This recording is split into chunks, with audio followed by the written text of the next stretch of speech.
তারেক রহমানের ভারত সফরের প্রধান শর্ত হয়েছে এখন হাসিনাকে ফেরত দিতে হবে। বাংলাদেশের পক্ষ থেকে ভারতকে একদম পরিষ্কার করে জানিয়ে দেওয়া হয়েছে, হাসিনাকে ফেরত না দিলে বাংলাদেশের প্রধানমন্ত্রী জনাব তারেক রহমান ভারত সফরে যাবেন না। এই অবস্থায় এখন বল কিন্তু ভারতের কোর্টে। ভারত কি করবে? ভারত গত কিছুদিন ধরে যথেষ্ট ডিপ্লোম্যাটিক দৌড়ঝাঁপ করেছে, অনেক কূটনৈতিক প্রচেষ্টা চালিয়েছে। বাংলাদেশ কিন্তু খানিকটা এগিয়ে ছিল, তাতে পানি ঢেলে দিয়েছে কিন্তু একটি ঘটনা। কি সেই ঘটনা? এবং বাংলাদেশের সরকারের যে দাবি, সেই দাবি কি ভারত পূরণ করতে পারবে? এবং কেন ভারত পূরণ করতে পারবে না, হাসিনাকে ফেরত দিতে পারবে না? বাধা কোথায়? ভারত আটকা কোথায়? সুপ্রিয় দর্শক, আসসালামু আলাইকুম। আপনাদের সবাইকে টক উইথ সিরাজ ইনসাইটের আজকের আলোচনায় আমন্ত্রণ জানাচ্ছি। আপনাদের সঙ্গে আছি আমি সিরাজুল ইসলাম। এতক্ষণ যে বিষয়গুলো নিয়ে কথা বললাম, এই বিষয়গুলো নিয়েই মূলত এখন বিস্তারিত আলোচনা করব এবং এই আলোচনার ভেতর দিয়ে একটা বিষয় পরিষ্কার হবে আগামী দিনগুলোতে ভারতের সাথে বাংলাদেশের সম্পর্ক আসলে কি হতে যাচ্ছে এবং আমাদের দ্বিপক্ষীয় যে সমস্ত সমস্যা রয়েছে তার সমাধানের সম্ভাবনা কতটা, এই সমস্ত বিষয়গুলো পরিষ্কার হবে। আশা করি ভিডিও ভালো লাগবে এবং আপনারা শেষ পর্যন্ত সঙ্গে থাকবেন। আর যদি ভিডিও ভালো লাগে তাহলে লাইক, কমেন্ট, শেয়ার করবেন এবং চ্যানেলটি সাবস্ক্রাইব করে সাথেই থাকবেন। দর্শক, চলুন আমরা বিস্তারিত আলোচনা করি। একেবারে শুরুতেই মূল যে বক্তব্য সেটি হচ্ছে এই যে, আপনারা সবাই জানেন ভারতের পক্ষ থেকে বাংলাদেশের প্রধানমন্ত্রী তারেক রহমানকে ভারত সফরের আমন্ত্রণ জানানো হয়েছে দুই রকমের। একটা হচ্ছে নির্বাচনের পরপরই বাংলাদেশের প্রধানমন্ত্রীকে ভারত সফরের আমন্ত্রণ জানানো হয়েছে ভারতের পক্ষ থেকে, আর আরেকটা আমন্ত্রণ জানানো হয়েছে ভারতে ব্রিক্স শীর্ষ সম্মেলন অনুষ্ঠিত হবে, সেখানে বিমস্টেকের চেয়ারম্যান হিসেবে বাংলাদেশের প্রধানমন্ত্রীকে আমন্ত্রণ জানানো হয়েছে, কিন্তু সেখানে বাংলাদেশের প্রধানমন্ত্রী হিসেবে আমন্ত্রণ জানানো হয়নি। সাধারণত বিগত অন্তত ১.৫ দশক ধরে বাংলাদেশের সরকার নির্বাচিত হলে, অন্তত আওয়ামী লীগ সরকারের আমলে এমনটা ছিল যে ভারত সফর দিয়েই বাংলাদেশের প্রধানমন্ত্রীর বিদেশ সফরের কর্মসূচি শুরু হতো। এবার কিন্তু বাংলাদেশের প্রধানমন্ত্রী জনাব তারেক রহমান এই কাজটা করেননি। তিনি কি করেছেন? অপেক্ষা করেছেন এবং ভারতের সাথে যেহেতু আমাদের রাষ্ট্রীয় অনেকগুলো সংকট রয়েছে এবং ভারতের পক্ষ থেকে সেই সংকটগুলো নিরসনের কোনো উদ্যোগ নেওয়া হচ্ছে না, যার কারণে আমার মনে হয় যে বাংলাদেশের প্রধানমন্ত্রী অনেক সময় অপেক্ষা করেছেন। ভেতরে ভেতরে ঠিকই আলাপ আলোচনা হয়েছে, কিন্তু ভারতের পক্ষ থেকে পজিটিভ কোনো সাড়া না পাওয়ার পর তিনি ভারত সফর এড়িয়ে প্রথমে মালয়েশিয়া এবং সেখান থেকে চীন সফর করেছেন। চীন সফর যখন করেছেন, আমরা সবাই জানি চীনের সাথে ভারতের সম্পর্ক খুব একটা ভালো না এবং বাংলাদেশ কৌশলগত অবস্থানে থাকার কারণে চীনের সাথে যদি বাংলাদেশের সম্পর্কটা অত্যন্ত ঘনিষ্ঠ হয় তাহলে কিন্তু সেটা ভারতের জন্য অনেক বেশি সংকটের কারণ। বিশেষ করে ভারতের যে 7 সিস্টার, বাংলাদেশের উত্তর পূর্বাঞ্চলে এই 7 সিস্টার ভারতের গলার কাটা হয়ে উঠবে যদি বাংলাদেশ চীনের সাথে বিশেষ সম্পর্ক তৈরি করে। গত ১.৫ দশক ১৬-১৭ বছর ধরে ভারত সরকার অনেকটা নিরাপদ ছিল শেখ হাসিনাকে ক্ষমতায় রেখে, কিন্তু বাংলাদেশ সরকার আসার মানে এই না যে ভারতের বিচ্ছিন্নতাবাদকে উস্কে দেবে, ভারতের কতগুলো রাজ্যকে বিচ্ছিন্ন করে দেবে, ব্যাপারটা তা না। কিন্তু ওই সমস্ত রাজ্যগুলোর সাথে চীনের প্রশ্ন রয়েছে, চীনের তৎপরতা আছে এবং ভারত যেমন তার কোনো প্রতিবেশীর সাথে সুসম্পর্ক রাখে না, এমনকি চীনের সাথেও না। এমনকি চীন দাবি করছে যে তার অঞ্চলের যে সমস্ত ভূখণ্ড আটকে রেখেছে, দখল করে রেখেছে, সেই জায়গা থেকে সেই সমস্ত ভূখণ্ড উদ্ধার করবে। অতএব চীনের সাথে যেহেতু ভারতের ঐতিহাসিক প্রতিদ্বন্দ্বিতা এবং সামরিক দ্বন্দ্ব সংঘাত রয়েছে, সেই কারণে চীনের সাথে বাংলাদেশের বিশেষ সম্পর্ক এবং 7 সিস্টার একটা বিশেষ ইস্যু, কিন্তু এই ইস্যুটাকে নিয়ে ভারত সরকার খুবই ভয় পাচ্ছে। শুধু তাই না, বাংলাদেশের সাথে যে তিস্তা প্রকল্প নিয়ে, তিস্তার চুক্তি নিয়ে দীর্ঘদিন যাবৎ ভারত তালবাহানা করে এসেছে, একবার পশ্চিমবঙ্গের সরকারকে আর পশ্চিমবঙ্গের সরকার কেন্দ্রীয় সরকারকে, এই পক্ষ ঠেলে দেয় ওই পক্ষের কাছে, আর ওই পক্ষ ঠেলে দেয় এই পক্ষের কাছে। বাংলাদেশকে জলে ভাষা শ্যাওলার মতো ব্যবহার করেছে তারা। সেক্ষেত্রে চীনের সাথে যদি আমরা পার্সোনাল রিলেশন বিল্ড আপ করি এবং আমাদের দ্বিপক্ষীয় সম্পর্ক যদি সেভাবে এগিয়ে যায়, চুক্তি হয়, এই তিস্তা সংকটেরও কিন্তু একটা সমাধানের পথ আমাদের সামনে খুলে যায়।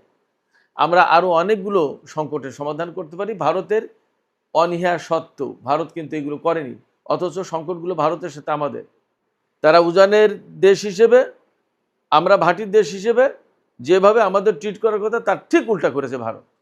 শুধু একটা জায়গায় না তো, সব জায়গায়। বিদ্যুতের সংকট, বিদ্যুতের ব্যাপারে বাংলাদেশকে একেবারে ভারতের উপর নির্ভরশীল করে ফেলেছিল হাসিনা সরকার, এবং হাসিনা সরকারকে ক্ষমতায় রাখার বদৌলতে বিনিময়ে ভারত এই কাজগুলো করেছে।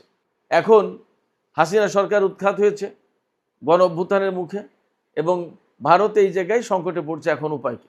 শুধু তাই না, মুসলিম বিশ্বের সাথে বাংলাদেশের বিশেষ সম্পর্ক তৈরি হচ্ছে, এবং নতুন নতুন নানা রকমের জোট হচ্ছে। সেই সমস্ত জায়গায় বাংলাদেশ কীভাবে অ্যাডজাস্ট করবে সেটাও ভাববার বিষয়, সেটা নিয়েও হয়তো ভাবনা চিন্তা করা হচ্ছে।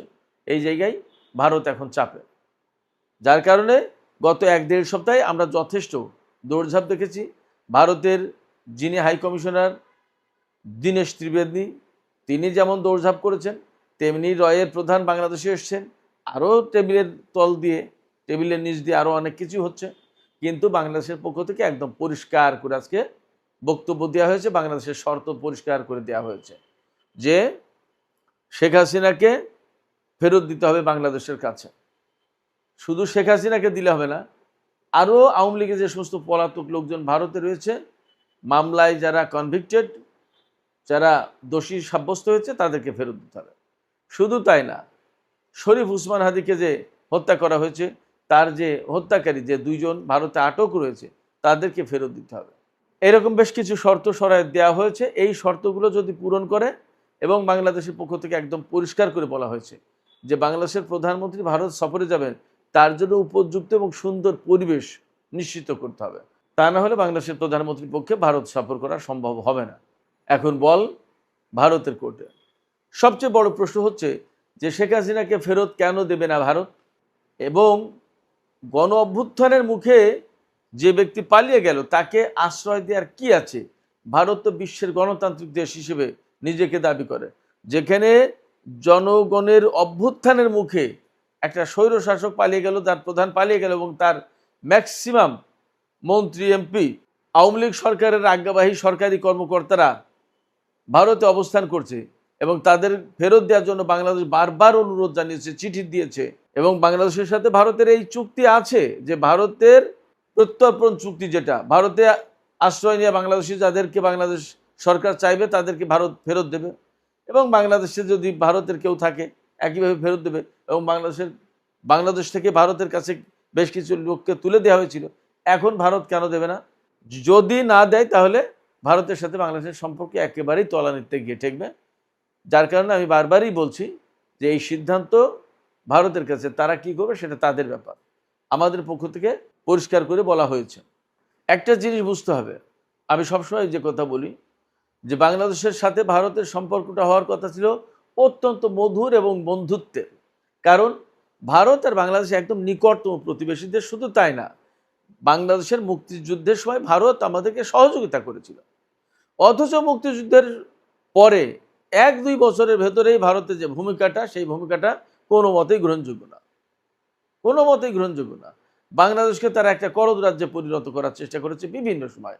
ফারাক্কাই বাদ দিয়েছে, তিস্তার চুক্তি করেনি, আমাদের ঠিকমতো পানি দিচ্ছে না, ন্যায্য হিসেবে পাচ্ছি না আমরা পানির। উজানের অন্তত 54টা নদীতে বাদ দিয়েছে। ভারত সীমান্তে কাঁটাতারে বেড়া দিয়েছে, যেটা অত্যন্ত আপত্তিকর। 2 দিন অন্তর অন্তর সীমান্তে আমাদের মানুষদেরকে হত্যা করে, অথচ মাদক চোরাচালানের ব্যাপারে তারা একদম সমস্ত সব কিছু খুলে দিয়ে রাখে। শুধু তাই না, বাংলাদেশের অভ্যন্তরীণ ক্ষেত্রে ভারতের অনেক হস্তক্ষেপের, অনেক নেতিবাচক কর্মকাণ্ডের অভিযোগ রয়েছে, বাস্তব প্রমাণও রয়েছে। এই যে সংকটগুলো, এই যে সমস্যাগুলো, এগুলোর একটাও আমাদের বাংলাদেশের পক্ষ থেকে তৈরি না, একটাও না। না বাংলাদেশ ভারত সীমান্তে কাঁটাতারে বেড়া দিয়েছে, না ভারতীয় কোনো নাগরিককে বাংলাদেশ গুলি করে হত্যা করে, না বাংলাদেশ থেকে কোনো মাদক চোরাচালান করে ভারতে পাচার করা হয়, না বাংলাদেশ ভারতের কোনো নদীতে বাদ দিয়ে তাদের পানি আটকে দিয়েছে, আমরা কোনো কিছুই করিনি। বরং আমরা প্রত্যেকটা ক্ষেত্রে ভারতের পক্ষ থেকে আমরা ভিকটিম। কেন আমরা ভিকটিম হব? আমরা কি একটা স্বাধীন দেশ না? এবং ভারতই তো আমাদেরকে সহযোগিতা করেছিল বাংলাদেশ স্বাধীন হওয়ার ব্যাপারে। কেন? সেই সহযোগিতা করার পরে আজকে আমাদের গলা চিপে ধরছে কেন তারা? এটা হতে পারে না। এই জায়গায় বাংলাদেশের সরকার, পররাষ্ট্র মন্ত্রণালয়, প্রধানমন্ত্রীর দপ্তর, প্রধানমন্ত্রীর যে অবস্থান, এই অবস্থান যথেষ্ট ন্যায্য এবং সঠিক বলেই বিশ্লেষকরা মনে করেন, আমি ব্যক্তিগতভাবে মনে করি। কারণ ভারত একটা দেশ, বাংলাদেশ আর একটা দেশ, দুটো স্বাধীন সার্বভৌম দেশ, প্রত্যেকেরই মর্যাদা যার যার মতো করে। ভারত ভারতের মতো, বাংলাদেশ বাংলাদেশের মতো। বাংলাদেশের জনগণ, বাংলাদেশের প্রধানমন্ত্রী, বাংলাদেশের সরকারকে যদি ভারত কোনোভাবে হেয় প্রতিপন্ন করার চেষ্টা করে, সেটা গ্রহণযোগ্য হতে পারে না এবং সেটা গ্রহণ করবে না বিএনপি সরকার। এটা পরিষ্কার, মেসেজ একদম ক্লিয়ার। সেক্ষেত্রে যে যত যাই কথা বলুক না কেন, গভর্নমেন্টের অবস্থান কি সেটা পরিষ্কার, তার কাজে কর্মে বুঝিয়ে দিচ্ছে। অনেক বেশি হয়তো কথা বলার প্রয়োজন নেই, বাগাড়ম্বর সরকারের পক্ষ থেকে থাকবে না, কিন্তু সরকারের অবস্থান কাজে সবচেয়ে পরিষ্কার করে দেওয়া হচ্ছে এবং অলরেডি পরিষ্কার।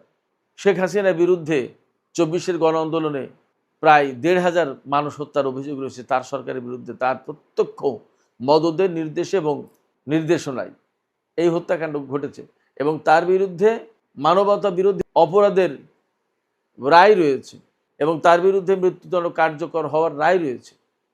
এইরকম একজন কনভিক্টেড ব্যক্তিকে ভারত ফেরত না দিয়ে বাংলাদেশের এত অনুরোধ, এত চিঠি, এত কূটনৈতিক তৎপরতা, সমস্ত সব কিছুর জবাবে একটাই বলছে যে আমরা পর্যালোচনা করে দেখছি।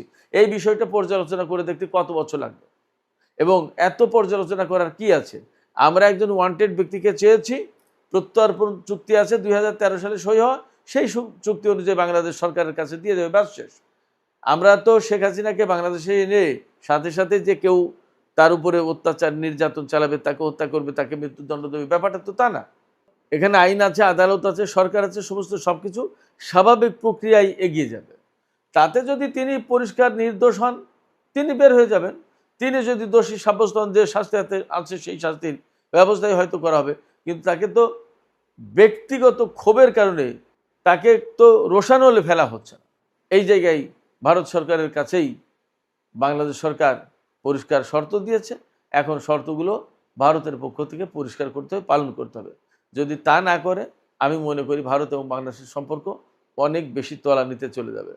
এখন হাসিনা, আওয়ামী লীগ এবং শেখ পরিবার, এই তিনটা জায়গায় ভারতের যত স্বার্থ, কেন সেই স্বার্থ বাংলাদেশ সরকারের সাথে, বাংলাদেশের জনগণের সাথে এবং বাংলাদেশ রাষ্ট্র হিসেবে রাষ্ট্রের কাছে কেন থাকবে না? তার মানে কি ভারতের এই চাওয়া পাওয়াগুলো, এই স্বার্থগুলো কি বৈধ না এবং গ্রহণযোগ্য না? নিশ্চয়ই সেখানে কিন্তু আছে এবং আমরা তো তা জানি। অনেকগুলো নির্বাচনে, বিগত বেশ কয়েকটা নির্বাচনে ভারত সরকার একেবারে আওয়ামী লীগকে ক্ষমতায় বসিয়ে দেওয়ার সমস্ত কাজ তারা নিজ হাতে আঞ্জাম দিয়েছে, তারা নিজ হাতে ব্যবস্থা করেছে। একটা দেশ আর একটা দেশের ভেতরে এর চেয়ে আর কি হস্তক্ষেপ করতে পারে? ভারতের অবস্থান তাদের অবশ্যই পর্যালোচনা করা উচিত, তারা কি করছে এবং কি করা উচিত প্রতিবেশীর সাথে। বাংলাদেশ তো ভারতকে শত্রু মনে করে না, বাংলাদেশ তো ভারতকে বন্ধুই মনে করতে চায়, কিন্তু তাদের আচরণগুলো কি? তারা বলে মুখে একটা, করে আর একটা। এই দ্বিচারিতা তো গ্রহণযোগ্য না। এটা বাংলাদেশ সরকার গ্রহণ করতে পারে না, বাংলাদেশের জনগণ গ্রহণ করবে না, করছে না। এবং করছে না বলেই 24-এর গণ আন্দোলনের সময় স্লোগান উঠেছিল, দিল্লি না ঢাকা, ঢাকা ঢাকা। ভারতকে বুঝতে হবে, মেসেজগুলো ক্লিয়ার। সুপ্রিয় দর্শক, আজকের আলোচনা এখানে শেষ করতে চাইছি। আলোচনা শেষের আগে আপনাদের কাছে মতামত জানতে চাই। ভারত সফরের ব্যাপারে বাংলাদেশের সরকারের পক্ষ থেকে একদম সুস্পষ্ট বার্তা দেওয়া হয়েছে। উপযুক্ত পরিবেশ তৈরি না করলে এবং শেখ হাসিনাকে ফেরত না দিলে বাংলাদেশের প্রধানমন্ত্রী ভারত সফরে যাবেন না। আপনারা সরকারের এই অবস্থানকে কিভাবে দেখছেন? আপনাদের মতামত কমেন্টে জানাতে পারেন।